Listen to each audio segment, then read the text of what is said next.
Good afternoon. I'm Tim Mendees. This is David Green. Welcome. We are here to do the prize draw for the band, Black Hare Press band. I still haven't got the paperback, so I printed it out and put it on the cardboard. There you go. The envelope back. Yeah, the envelope back. Limited edition. Yeah, this might be worth something one day. We'll both sign it. We'll sign it. Yeah, not only will you get a copy of the the paperback, one of these, but you also get one of these, the funky little drabble companions. Cool. Yeah, we've had quite a lot of response to this one, haven't we? Yeah, we say like we're here, like you said, we're both here to do the prize draw. I'm just here just to watch, really, and talk to you. Well, it works. It works. Yeah, we are the Beavis and Butthead of Black Hare Press, let's face it. The Beavis and Bald Head. Beavis and Bald Head, oh, that made me laugh. So I've taken Butthead's hair and just moved it down here instead. Put it down there, yeah. Mine isn't blonde. Yeah. Well, it is ginger under all this, but yeah. Well, I keep getting told because like my son has got really dark curly hair.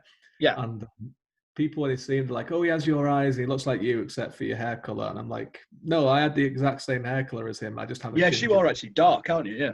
Yeah. Yeah, because you're like the opposite to me because I've got dark facial hair, and this is ginger. You're the opposite way around. Yeah. Half breeds. Yeah, this is it. This is it. Mongrels. Yeah. Yeah. I'm quite light now, actually, so it's age is creeping in. Yeah, I've got. Because like people who know me before I lost my hair, are all kind of like, when I started growing a beard, they were kind of like, "Man, why is your beard so ginger?" And then people that have only known me since this, when they see like my hair growing through a bit and it's dark, they're like, "Do you dye your beard or something? What's going on?" Why would I dye my beard ginger? Be like me putting the salt and pepper in mine, wouldn't it? Be like, why would you do it? Yeah, I've been quite impressed with the amount of response we've had on this one. There's been some interesting choices. Yes, there is. Yeah. I mean, yeah, there's been some that I've been like, I have no idea what that is, but that's me being completely out of touch with the modern world. Mm-hmm. But there's been some superb ones. I've got like my first one I've got to pick up on. Like for me, it's you know how happy I was that there was more than one goth track in the actual anthology. There was also Joy Division and Nick Cave. Well, we got Typo Negative, Love You to Death. What a tune that is. Yeah. Great tune. We talk a lot about and when we've done stuff before, we talked about a place called Gillies in Manchester and Rockworld and Crazy House in Liverpool. That would definitely be something that would be played in those places. Definitely. I would love it. Yeah. Oh yeah, it always was. It was like the other one, like JB's in Dudley and XL's in Birmingham, all these places. Guarantee at some point in the night, you'd either get that or Girlfriend's Girlfriend by Typo Negative. Yeah, that was the other big one at the time. Yeah. Great tunes. One that was always on as well was Bodies Hit the Floor. I don't know if that's the actual name of it, but like I can't remember the actual name of the song now. Yeah, but that was a bit later because that was in like '97. But it was still played around that time. Yeah, because that was in part of the new metal, wasn't it? Bodies hit the floor. Yeah. A bit later, 23 years ago. What did I just say about me being completely out of touch with the modern world? I mean, 97 is quite recent for me. I am stuck in the early 90s in terms of my musical taste. I got my Spotify 2020 thing today, and it was like, you've listened to 72,000 minutes of music. And I was like, that's not a surprise because I do listen to a lot of music. I listen to a lot of soundtracks when I'm writing. You'll say, but you're like me, on you can't do it silent. I can't do it. Yeah. I have to have music on, or I put the TV on in the background. There's some noise. Yeah. Otherwise, my brain just gets distracted. Yeah. Like I stood there, I'll just hear the clicking of the keys too much, and it just Yeah. winds me up. The tick So, of the like, clock's another one for me. It's just like, will you shut up? Yeah. So so I listened to music, and it came up like with that amount. It said like, here's your favorite decades, and it was like 60s, 70s. Yeah. The top two. And then like the third one was like 2020, like the 2020 decade, like, and it was unusual, but it was the Mandalorian soundtrack and the Right. Witcher soundtrack. Yeah. Because if I'm writing fantasy, I'll listen to fantasy soundtrack. And like usually I'd listen to like Lord of the Rings or something, but I was writing dark fantasy, so I was like, oh, I'll listen to The Witcher because the soundtrack is brilliant. Soundtrack's great. I actually prefer the game soundtracks. Yeah, I do. The game soundtracks were amazing. Yeah, I've actually got the enhanced edition of the of 2 for the 360, which came with the CD. It actually came with the soundtrack CD. Yeah, we put it on when we're playing like D&D and stuff like that, you know. It's just quality to have on in the background. Yeah, but no soundtracks. No one entered in a score track for this, which is not a surprise to me. No. I was tempted the other day. I was kind of thinking I could do Hip to Be Square and do it sort of like American Psycho style. Do you like Huey Lewis and the News? Yeah. That's a good thing, though, isn't it? It's like you could do like a song that is something and have like twist the meaning of it completely, like that. Oh yeah. So this is like one of the ones that stood out for me. Now, this isn't one that I'd kind of think would be a good choice, because it was one that I was kind of like, how would you go about this? Because obviously the thing that we asked for was if there was going to be a band volume 2, what song would you pick to write a story about? So obviously, like, it's a horror thing. So I hopefully this is how you pronounce the name, but Hey You picked Sergeant Pepper Lonely Heart Club Band. It's like, I thought the exact same thing. How the hell are you going to write a story about that? It could be interesting. I mean, it could be very creative. If you could do it, that'd be great. Yeah. It's not one that would leap out at me straight away. Is to, like, if I was going to do a Beatles song, like, I'll be like, Sergeant Pepper would not be at the top of my list to write a horror story about. No, definitely not. I mean, you got Maxwell's Silver Hammer, wouldn't he, or something? Man, well, he does murder someone in that song, so exactly. Like, yeah. You could go full on bludgeon-tastic, couldn't you? Yeah, it's a terrible song. The rest, all of the Beatles hated it, apart from Paul McCartney. Obviously, wrote it. But that well, he did write the frog chorus. So. What was he on when he wrote that? That's what I'd like to know. Paul McCartney. Yeah. He was the more straight-laced out. Yeah, I know, and that's why I can't understand that song. It's like an acid trip gone bad. Yeah. But I don't know. I just think he's a bit of a weird guy. Like, he's a great musician, but a bit of a weird bloke. Yeah. Filter. Like, he needed someone just to say, like, this is shit. You can't do that. Yeah. Somebody just to get that, Paul. No. Quit it. And cut. Yeah. No, it's funny you were saying about that, about the Sgt. Pepper, is that somebody else has done, like, where we were thinking about the twisting the meaning. Brandy Hudson Hicks. She chose 2 songs, one of which was Eric Clapton's Wonderful Tonight, and twist it. I think that would be real fun. You could, you could get really disturbing on that, couldn't you? Like Stalkham City, you know. Wonderful tonight, darling. Yeah, definitely. Actually, that reminds me. What could be quite a good one is the Sting and the Police song. Every breath you take. Every move you make. That one would be. Well, that's it. Is about a stalker. It's about good. Brandy also mentioned the Doors. People Are Strange, and like my favorite song out of all of these that anyone mentioned was Joe Wachowski, who said Roadhouse Blues, which is, I mean, this would awesome be a good song. Yeah, I mean, not only would it be quite a good kind of vague title for a story, like you could go any kind of direction with that. It's a brilliant song. It's one of the best Doors ones. And in one of the many, well, not many, but a few bands that I was in, one band that I was in, we used to actually open with this song when we did gigs, because we all loved it. That's a great song. What did you play? I play a variety of instruments. So, like for this band, I used to just play lead guitar and sing backing vocals. Yeah, but I can play bass, and I can play drums as well. Nice. Yeah. Excellent.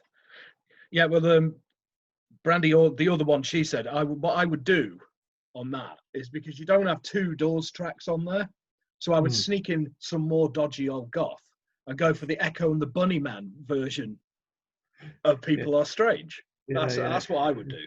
The Bunnymen version. Yeah. Was it them that did the? Is that the version that's on the Lost Boys? Lost Boys, yeah, that's them. Yeah. That'd probably be huge at that point. Yeah, that'd be probably the first time I ever heard that song. Yeah, because I think it was for a lot of people. Yeah, because I mean, it was a big hit for the Doors, but the one you always got played was obviously like Light My Fire. Yeah, and obviously aficionados always go for things like either Roadhouse or Riders of the Storm, things like that. Yeah. So it was a fairly big hit at the time, but the Bunnymen one was actually more well known. Yeah. Obviously, Lost Boys is a seminal film as well. Like it's oh god, yeah, it's a great, awesome film. I keep meaning to rewatch it, but I can never find it anywhere that's streaming. And I've kind of as an upstanding citizen, I don't illegally download anything. So I've got a ridiculous DVD collection. It's over there. But you don't want to check my hard drive. I've got a ridiculous amount of stolen films on my hard drive. What was that? Was that the sirens on the way? Yeah. Don't tell them your address. NordVPN. This video is brought by NordVPN for all your Nice. Oh, another one for me that was an absolute stonker is Callum's choice. Obviously, Callum's chosen a Bowie track because Callum is like the world's biggest Bowie fan. And he's chosen Valentine's Day, which is, again, not one that a lot of people would initially think of, but what a tune that is. Yeah. It's great as well, like for something like Band Volume 2, because like Valentine's Day, like there's a lot of horror to do with Valentine's as well. Yeah, there is. Yeah. So there's hundreds of like dodgy slasher movies set around Valentine's Day. I think there is one called Valentine's Day, isn't there, or something? Yeah, there is. And then there's Bad Valentine and Valentine Murder Camp, or I don't know. I've had plenty of shares of Bad Valentines. I don't know about you. I think we all have, yeah. Well, to be absolutely honest, I only ever had them before I left school, because after that I was a chef. So I got to experience other people's Bad Valentines. I was the one of them bastards who stands in the open grill area waiting for somebody to get down on one knee and be told no. Going, go on, ditch him. Playing Spot the Gooseberry, that's the other game. You play Spot the Gooseberry. It's like, Gooseberry, when you get a table of 3. Yeah. Should we come? What you should do is like go up to them and say, "Is it okay if we just take this chair for another table that has too many people on it?" Yeah. One of the songs that I saw in here, which is not something that I'm familiar with, but it seems that like you may well be. It's from our friend Chris Marriott. It's the title of it. Oh yes. Like I could see you writing a Lovecraftian horror story with this title, with just this actual title. So it's called Andrew Eldritch is Moving Back to Leeds. Now this sounds like a perfect Lovecraft kind of story, straight off. And also, Andrew Eldritch is the singer from the Sisters of Mercy. Well, there you go. So there you go. So this has been ready made for you for. God, So you might have to fight him for it, but yeah, that's perfect, isn't it? Oh, it is. Yeah. It's a perfect one. Totally. It's like the other one that it reminded me of, because they're very similar band. Is Half Man Half Biscuit. They're very similar band to Half Man Half Biscuit, and they've done a few like In Goth We Trust, and all 99% of gargoyles look like Bob Todd. I Hate Neris Hughes is another one. Yeah. Oh, I just saw that one. I was just like, I can picture the story already. Like some guy going back to like Victorian Leeds to some abandoned manor house that he like once lived in as a child or something, and that would work really well. Especially if you worked in the Sisters of Mercy reference as well. Yeah. They could be like some kind of like cult or something. Yeah. Yeah. Well, the thing is in Leeds, because I mean that's where the sisters were from. Obviously, they had the Reptile House, which was their recording studio and where they ran their record label from. So you could do. Yeah, you could have them. Yeah, you could really go for that. I think you need to say to him that you're going to take that title for your own story now. Like it's too late. Give it here. Was there anything else that stood out for you? Well, Trisha already pretty much mentioned it when we did the video. White Zombies, Real Solution 9, which is an awesome bit of industrial rock. It's laced with lots of samples of the Manson family, like talking about the Tate LaBianca murders, and it's just a great song, and it actually opens with the line taken directly from the movie poster of Texas Chainsaw Massacre. Who will survive and what will be left of them? Yeah. That's the opening line in the song. So you could really go there with it. And also you got Manson family, you got Chainsaw Massacre, you got awesome. Yeah. You could real go splatter on that, couldn't you? A lot of that sounds like something that you would start as a short story that would turn into a novella or novel. Yeah. Yeah, guilty. To be fair, guilty. It does. Yeah, it'd probably turn into 3 linked novellas or something stupid. Yeah. I don't know. What else stood out? American Idiot would be a fun one because you could go any direction. Especially in the modern climate. Yeah. Well, that was written about George W. Bush, wasn't it? It was, yeah. Yeah. It's another one of them songs that's become relevant again. It has, yeah. I mean, I'm not a big Green Day fan or anything like that, but like, I think that's Chris Banner's choice. That's a good. That could be again a good title where you could go in a load of different directions. Yeah, definitely. Would be fun. Yeah, other shout outs. We got Symphony of Destruction, Megadeth, which is probably my favourite one of theirs that they did. I'm not a big thrash metal fan, but that was a great track. But Annie Guzon. She also chose Pantera's Cowboys from Hell, which is another one that was always played in Jilly's Rock World. In fact, they both were, both of them tracks. What else we got? We got Radiohead. Not a fan. Radiohead, but like I think Street Spirit wouldn't be. But that I don't know. Like maybe could be like obviously Street. I've never heard it. I quite like the title. I've never heard it. I'm not. That's not a fan. Radiohead. Yeah, it's far too whiny for my taste. You would know which one that one is if you heard it. It's one of the more popular ones. Yeah. Right. Yeah. Oh, that was another good. It was a good one. Was Hope Hooray? I hope I've got your name right. If not, sorry. Was Johnny Cash, Solitary Man. Quality tune. Yeah. Gotta get something. When the Man Comes Around could be a good one. Yeah. In fact, you could probably do a whole anthology just on Johnny Cash songs. Yeah. Definitely. Maybe that's a good idea.